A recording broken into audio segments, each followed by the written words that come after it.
أعوذ بالله من الشيطان الرجيم بسم الله الرحمن الرحیم.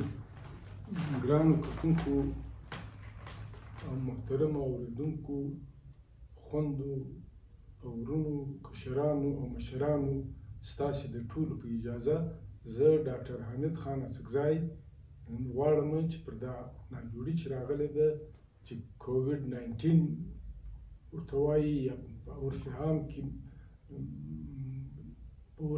کې کورونا ورته وایي، په دې جهان پر لاخصې دي ډېره خطرناکه ناجوړي ده او هیڅ علاج یې نشته. علاج یې احتیاط دی.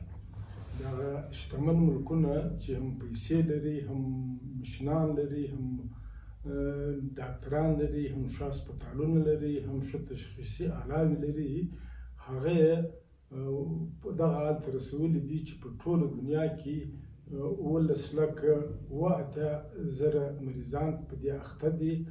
په دې کې 109,000 مړي شوي دي چې د هغې کې په امریکا کې 20,000، په سپین کې 14,000، په ایټلي کې 19,500، په فرانس کې 14,000، په چین کې 3,500، په برطانیه کې 10,000 او په پاکستان کې 15,000 په اخته دي، 86 پکې مړه دي.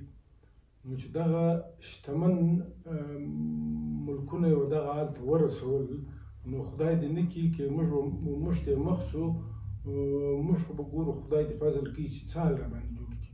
نو موږ ته پکار دا دی چې احتیاط وکړو، د لاس روغبړ پرېږدو، یو بل سره د 6 فوټه فاصله وساتو او د غېږ روغبړونه پرېږدو او دا اجتماع وي لکه ودونه، لکه مېلمستیاوې، لکه نورې داسې میلې چې هغه موږ پر شا کولی سو، هغه باید چې په هر حال کې پر شا کړو. د انسان ژوند په خطره کې دی. نو د انسان چونکې د خدای پاک وایي چې دا اشراف المخلوقات دی او دا زما خلیفه دی، نو د خدای پاک د خلیفه ژوند په خطره کې دی.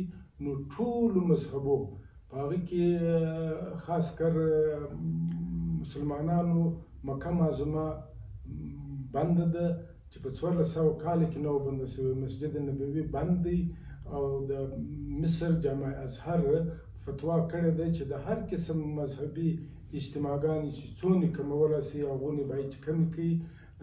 پاپای روم چې د ویټیکن کې د کاتولیک عقیدې تر ټولو لویه مذهبي درسګاه ده، هلته پاپای روم دننه په کور کې خپل لمونځ کوي. چرچ اف انګلند خپل حاضري ډېره کمه کړې ده.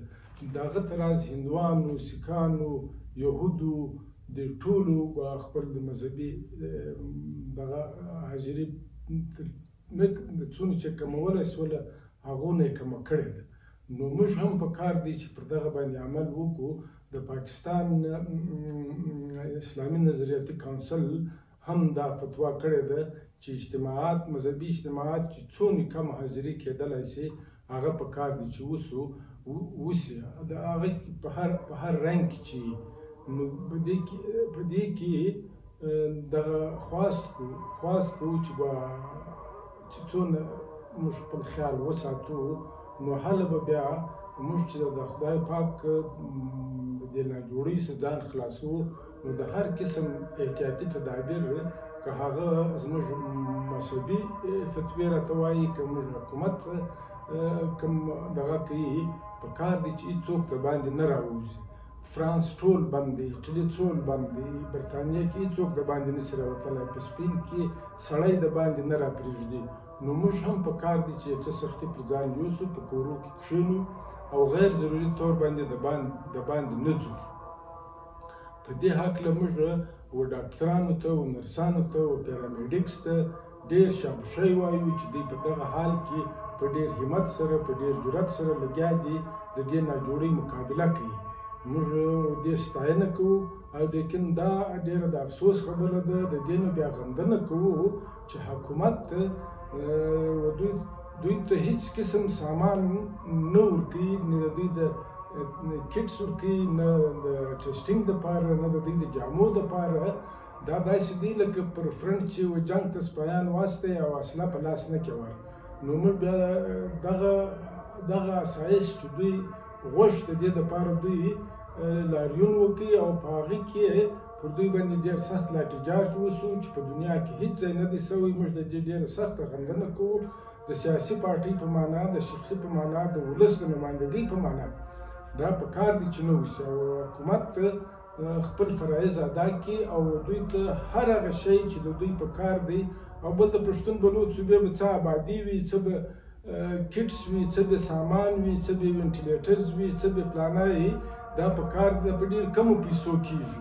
نو په کار دی چې پښتون بلوڅ ته د پاکستانیانو په نظر، د انسان په نظر وکتل شي او د سرکار په دې معنا بیا غندنه کوو چې زموږ د سلیکټډ وزیر اعظم یې راوبالی، په هغه اپلا افتتاح سوې وه ټراما سنټر، د هغې افتتاح یې بیا په وکړئ چې دلته موږ یا سنټر جوړوو یا وارډ جوړوو او هلته تاسې په ویډیو کې وګورئ. د شرم خبره ده چې هغه بسترې دغه پرتې دي، د بسترو ته هیڅ قسم نه وینټیلیټر پروت دی، نه ټیک مارک پروت دی، نه د ای سی جي مشین پروت دی.